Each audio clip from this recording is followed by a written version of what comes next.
Hello guys, જય માતાજી, જય જવરામ. અમે આવી ગયા છીએ આજે કોડા બહુચર ટેલરમાં. અહીંયા તમે જોઈ શકો છો, બહુચર ટેલરમાં બની રહ્યો છે અહીંયા ડીજેનું વાઇસર.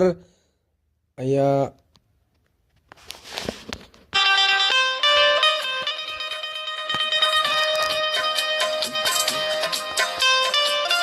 અહીંયા જોરશોરથી કામ ચાલુ છે.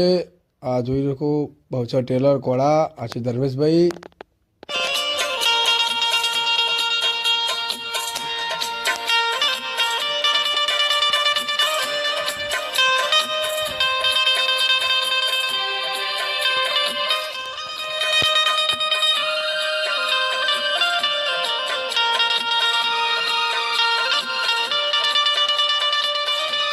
આ છે અમારા ગુરુજી પૂનોજી.